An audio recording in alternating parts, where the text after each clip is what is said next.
What's up, guys? Nathan here.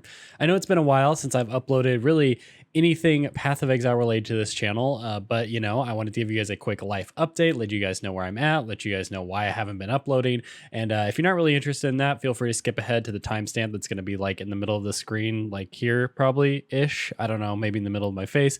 Feel free to click that if you just want to see the builds. If not, let me give you a quick update. So basically, I put an update on my channel a couple months ago at this point, I want to say, that said, hey, I'm not really happy making Path of Exile content anymore. I want to make videos about other stuff. And I was met with a lot of positivity, but at the end of the day, I still felt very guilty. I ended up making a second YouTube channel for uploading some World of Warcraft stuff because I felt weird uploading it here. Obviously, that channel wasn't really taking off, so I decided to upload in a World of Warcraft video here. And, whatever, it is what it is. It didn't get a huge reception, but that doesn't matter to me. The point is I was able to finally take the stride and start putting things that I care about on this channel that are entirely Path of Exile related. I also had to move, and that's something I did a couple months ago as well, and that was kind of a big undertaking. A lot of stuff we had to get out of the old house into the new place, so we're here now. And yeah, I've also been streaming a lot. I've been streaming pretty much every day that I can, which amounts to somewhere between 6 and 7 days a week over at twitch.tv/NathanBrotherBob. So that is where I'm spending a lot of my time. If you want to check that out, feel free to go drop me to follow, Twitch Prime, all that good stuff.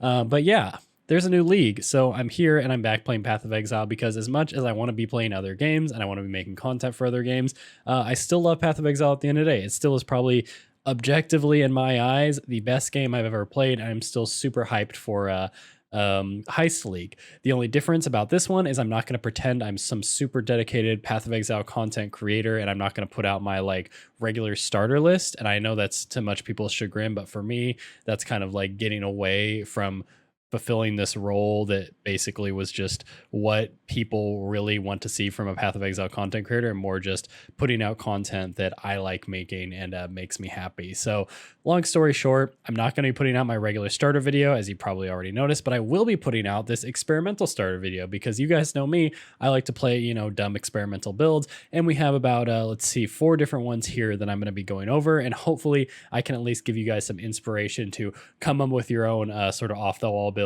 and give them a shot for the upcoming Heist League. So the first build that I have for you today is going to be a crit-based, life-based Hexblast / Doom Blast, whatever the name of the secondary skill is, Occultist. And the idea behind this build is pretty much that Hexblast is a new skill that was just released, and it's looking like it has some pretty absurd multipliers. It has a very solid amount of base chaos damage, a very solid amount of added damage effectiveness, and most importantly, it has an absurd multiplier on it and this sort of built-in dealing damage based on the lowest resistance of the enemy. So what we want to do, basically the idea behind this build, we take Elemental Equilibrium, and I want to thank Core in my Discord for making sure that I didn't make the mistake of not taking this. Make sure you add a little bit of damage. I'm going to add a little bit of fire damage, and then make sure the curse that you're removing when you cast Hexblast is going to be either Frostbite or Conductivity. We're going with Frostbite, so that way they're going to have a very, very low cold resistance when this ability hits, which means we're probably going to get some very nice freezes. As far as damage scaling goes, this is a very bizarro build because there's really not a lot of options for generic spell damage or generic chaos damage scaling, which is pretty much what we have to do here. So I ended up going for like pretty much all of the just chaos damage that I could get on the tree. And then I was like, okay, well, what's the other way we're going to scale damage? It's going to have to be crit. Even though it only has a 4% base crit chance, I'm hoping we can eventually make that up with things like Bottled Faith or like a spell crit chest. Those are the tools I think we'll need to eventually get a very reasonable amount of crit.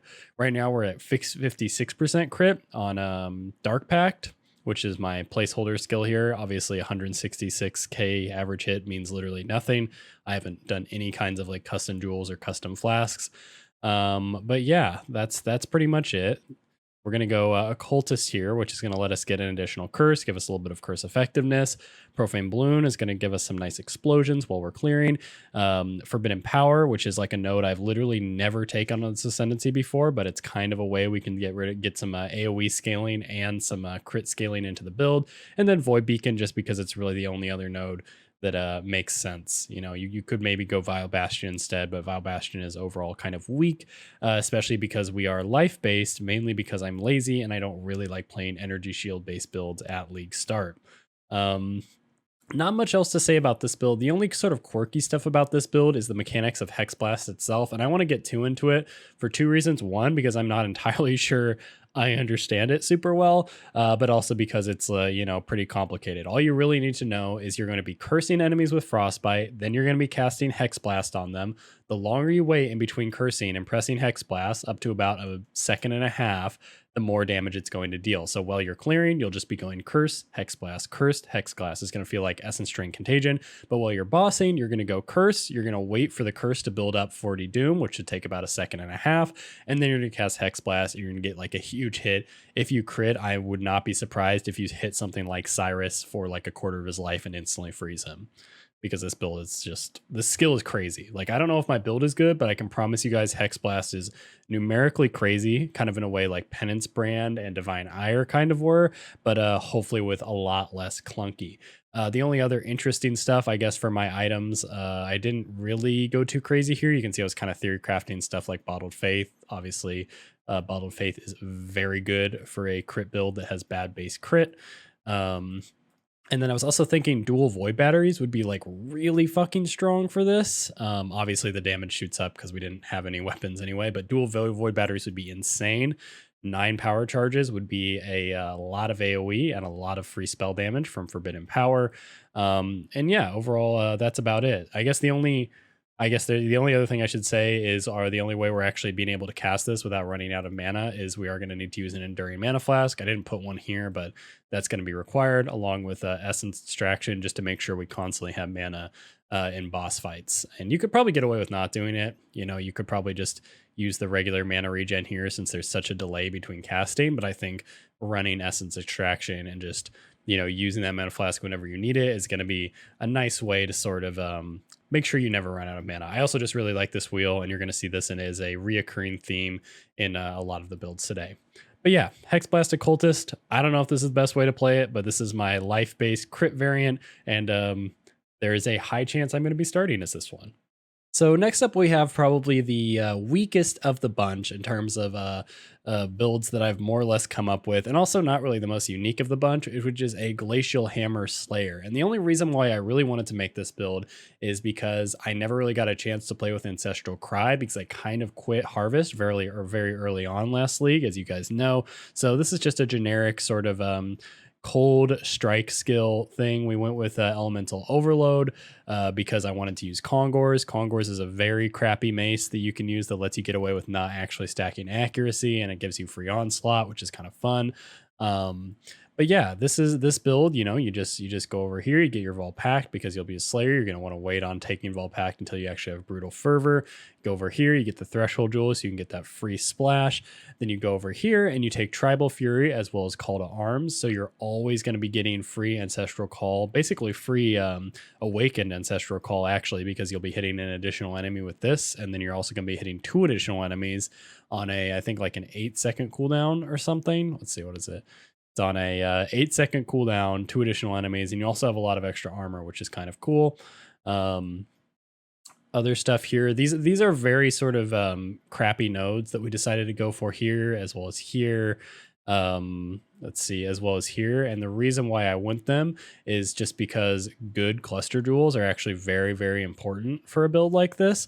And you're gonna just have to bite the bullet and do this until you can afford good cluster jewels. What I would do instead is once you can actually get a decent cluster jewel is just like get rid of all of this. You go down to level 84, and then I would probably go over here, do something like Overlord, maybe Martial Prowess once you move to an actual mace, and then weight advantage. And you can very easily get a little bit more damage and access to 2 jewel sockets right here. You do lose a little bit of life, but this would be the end game goal. And then if you eventually want to get another cluster jewel, which I think I would probably do up here, you'd do something like this, and then you would need to lose a lot of points. So you'd probably drop this, and you would probably drop this, and then you're at level 96. So that's probably what I would do eventually, if I could afford good cluster jewels for a build like this. But yeah, that's kind of what I'm looking at. Probably not going to play this build, but I really wanted to play something with strikes and Ancestral Cry, and Glacial Hammer is just such a underrated skill in my opinion. Cold damage is fun. I'm also using Malachi's Artifice on a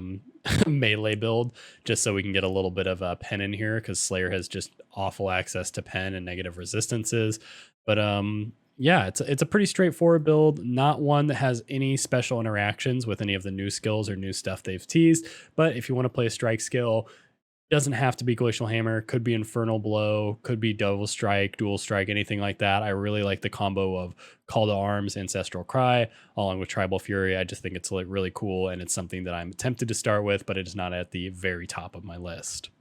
However, what is at the very top of my list is going to be a Golem-Mentalist, Crackling Lance / Blazing Salvo Elementalist. And the reason why I'm really interested in this is because I've actually never played a Golem buff stacker before, and I was kind of thinking in my head, like, man, Crackling Lance looks cool, Blazing Salvo looks cool, even new Glacial Cascade with the rework kind of looks cool. What would be a ascendancy I could pick that would let me just change my gems around based on what I'm interested in trying? And I realized, hey, Elementalist with Golem buffs has some of the most insane generic damage in the game, as well as like nice utility and nice survivability through the ailment immunity and all of that physical damage reduction and regen you can get from Stone and Chaos Golem. So I was like, hey, why not make a template for Golem-Mentalist? And if you're not familiar with Golem-Mentalist, it's not the idea of having your golems deal damage for you. It's the idea of using your golems to buff yourself up. And with using Liege of the Primordial and Elemancer and using a lot of Primordial Eminences along with an Anima Stone, you can get obscene amounts of generic damage. Like right here, we have 655% increased damage. Just most of this comes from the golem related stuff. So it looks like we have 158 from a specific golem, 10% per golem, another 10% per golem, and then another 20% per golem. Like over half of our damage right now is just coming from this crazy generic buffing that we have. But yeah, it's a pretty simple build. The only big drawback, and there's actually two big drawbacks, is one, you need to commit 4 slots to golems that may or may not be dying in high tier maps. I'm kind of hoping if you can stick them in a helmet that is like +2 or at least, or maybe even +3 with supported by minion life, they should be able to survive most stuff. They are immune to elemental damage, so you only have to worry about chaos and physical. But yeah, you're going to want to do that to keep them alive as best as possible. I could see it getting annoying into the tier 16, especially if you delirious maps, but for league starting, I don't think your golems are going to be dying that often. And then the other catch is you're going to need to get primordial eminences. I checked PoE Antiquary. They tend to be either 1 chaos all the way up to 5 chaos at league start. But considering I've heard literally nobody talking about playing Golem-Mentalist, I think you should be able to secure these for 1 2 chaos on day 1. And you probably don't even need all of them day 1. You probably want to get like 3 or 4, and then you probably won't even be high enough level at that point to get more of them. The real hurdle here that's kind of like why I would maybe veer away from this is the Anima Stone. Tends to be a little bit expensive, and Anima Stone is actually used on actual golem builds like carrion golems and stone golems that are actually going to be dealing damage with the golems themselves. So that might kind of hurt your league start stuff. I don't know how many people are thinking of playing carrion golems, but yeah, that's the only one that's a bit of a question mark, but we can still remove it. And our Shock Nova, which is meant to stand in for Crackling Lance, goes down from 922 to 798 DPS. Obviously, the damage is going to be quite a bit different with the way Intensify is working. I also did specifically Anoint Intensity here because it's not super expensive, and it's really, really good with Crackling Lance, as well as Blazing Salvo, and probably Glacial Cascade. Speaking of which, the way you're going to want to switch this tree up for different things, right now I have it set up for Crackling Lance, but if you want to, for example, play Blazing Salvo, it's really, really simple. The only stuff that I have that's elemental specific right now is Lightning Walker. You would move that over to Firewalker, and then you would take Heart of Light, Heart of Thunder, and you would switch it over to Heart of Flame. And congrats, you now have a Blazing Salvo tree. You will want to change up some of your stuff over here, like for example, run Herald of Ash and Anger instead of Wrath and Herald of Thunder, but that's all self-explanatory. If you really want to do self-cast Glacial Cascade for some reason, it's going to cost an extra point, unfortunately. You'll have to go up here for Heart of Ice, or you can just drop this altogether and, I don't know, maybe just take some cast speed here or something, or maybe invest in Light of Divinity and Holy Dominion instead.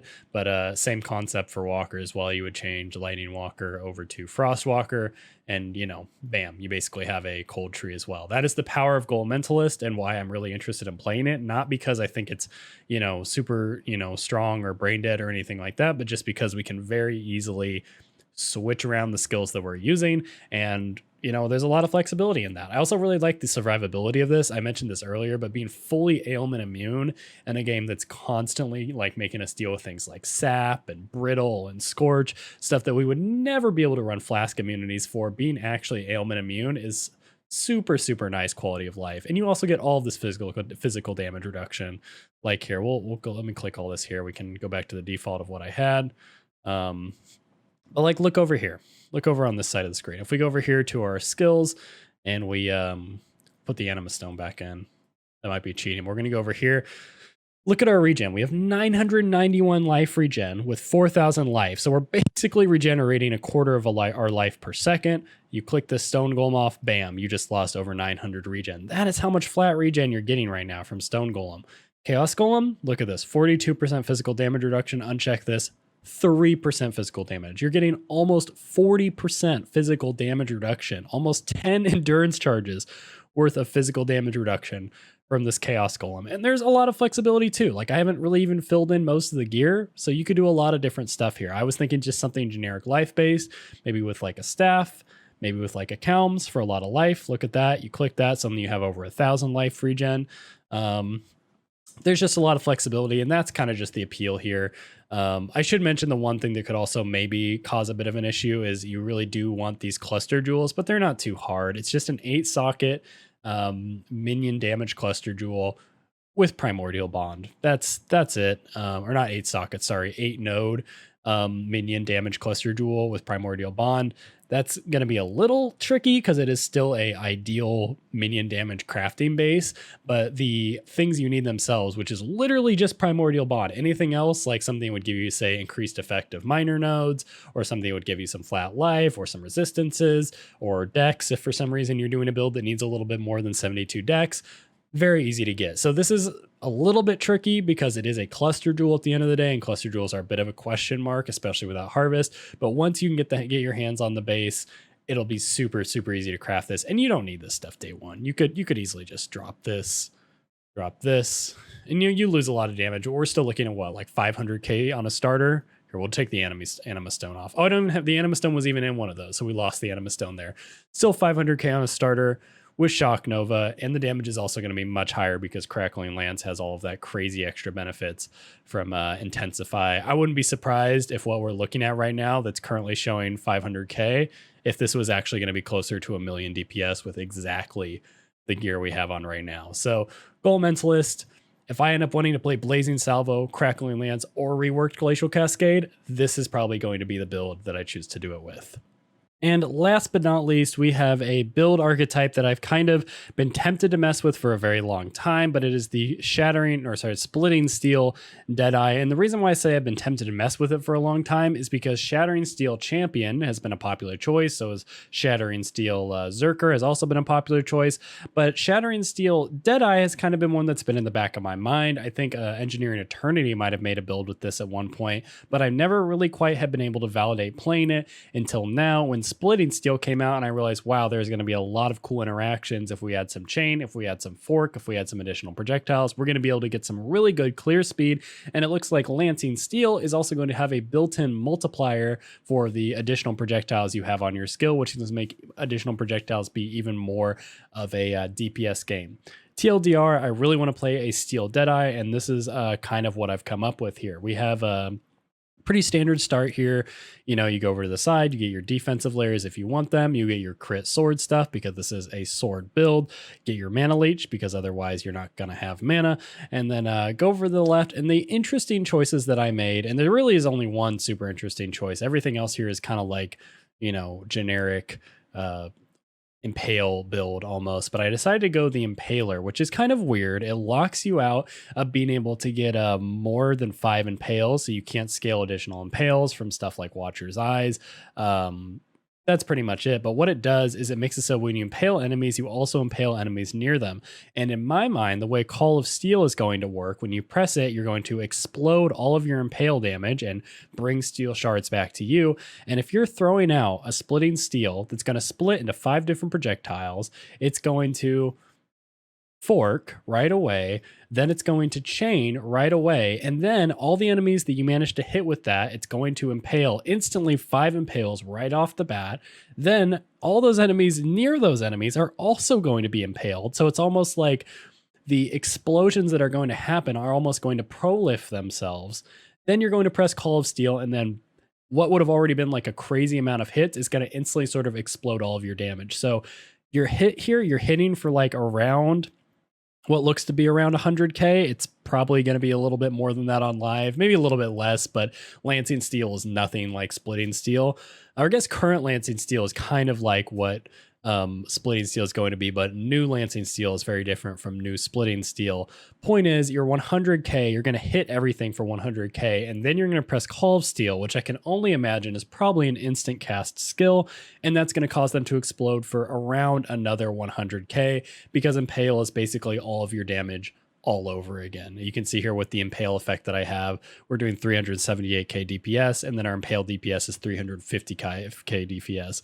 It's going to be hopefully a very unique 1-2 play style, but if this is even like half as strong as it is in my imagination, we're going to be able to get some crazy fun clear speed without even doing heralds, with no exploding chest. It should be able to just be all contained within the skill, cause sort of a chain reaction, and you're going to get some really fun clear speed.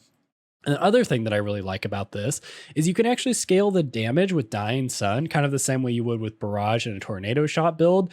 You can put a Dying Sun on here, and it's actually going to probably end up being a significant DPS gain. Is it going to be better than Bottled Faith? Maybe not. I don't know. It depends on what weapon you're using, what kind of crit you already have going on. But being able to slap a Dying Sun on here and get a significant gain on both bossing and clear speed, I think is just a really fun choice. Dying Sun is a fun flask. I always look for opportunities to use it.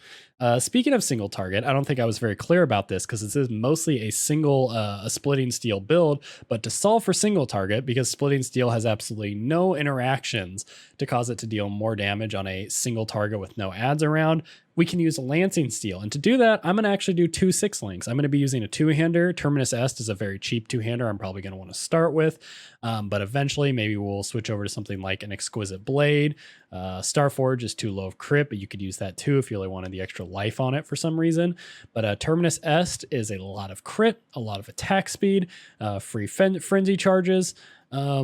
Overall, I feel like it's going to be really cool to have access to 2 6-links, and the other 6-link for single target is going to be Lancing Steel. From what I've read, it looks like it's going to scale really well with additional projectiles, and when you click, even if there isn't an enemy that you weren't facing the enemy when you clicked with Lancing Steel, it kind of puts down this almost invisible immortal totem that sits there firing out all of these projectiles. It gets like 3 additional projectiles on its own. Deadeye would give it another one. Dying Sun would give it 2 more, and then it gets 50% more projectiles per shard of steel consumed. I think it can consume up 4. So you're going to be able to plop down these little totems that are essentially going to fire what looks to be like Lancing Steel barrages, and it's going to fire something like 20 plus projectiles. And that's going to deal a lot of damage. Even if there's a 60% damage penalty on all of the projectiles past the first, which by the way is really good. It means the first projectile is going to instantly apply a maximum effect of Impale because of how the Impaler works. It's just going to deal a lot of single target damage. The only thing that is kind of questionable about this build, I think, is just the fact that 1, it's an attack build, so you do rely on a weapon, and 2, there's not a lot of defensive utility. Like, we do have, acro, phase acro, survivalist, but that's just kind of like baseline stuff. It doesn't have a lot of like oomph. Like the Elementalist has a lot of cool stuff. You get all this evasion from Gathering Winds. Maybe you could make yourself into an evasion tank somehow. Probably not. You don't have that much increased evasion on the tree. I think it would be relying on some kind of like interesting chest, like maybe a Redeemer chest that blinds all nearby enemies. Maybe some kind of like defensive curse on hit. Actually, I don't even know how that would work. You'd probably still want to run Assassin's Mark on hit with the way marks work now, getting that flat 1.5% crit chance. Yeah, there's not a lot of defensive utility here. You might be able to sacrifice some stuff on the left side of the tree, maybe get some cluster with something unique, maybe some surging vitality, so you could get some like big bursts of regen. But yeah, that's kind of it with this build. I really like this build, and this is actually my most likely to start build here, only because I know that we have a solid solution to solve for single target, a solid solution to solve for clear speed, and a lot of flexibility here on the gear. Just a Terminus S. That is the only thing right now that I feel like this build is going to require a start. Literally nothing else. I have a Nomad here. That's fine. Well, it goes from like 700k damage to 600k damage, and even then, Nomad isn't exactly the most highly sought after item during league start. Yeah, this is the build here that, aside from its sort of squishiness and lack of survivable utility, anything unique like that, I think it's going to be really fun to play and potentially very, very strong numerically and mechanically when it comes to dealing damage. So anyway, that's going to be my last build for you guys. Thank you so much for watching. If you're interested in seeing me actually play one or some of these builds in the very, very near future, feel free to follow me at twitch.tv/NathanBrotherBob. I would really appreciate it because I'm trying to stream more than anything else right now. My YouTube videos are going to be a little bit sparing, but I'm going to continue to go live and give you guys gameplay of Path of Exile, at least for the sort of league start times, because I'm super interested in playing this game during league start times. That's never going to change. Chris Wilson does have my soul, regardless of whether or not I'm making videos about other games or not. So yeah, thank you guys so much for watching. My name's Nathan, and I'll catch you next time.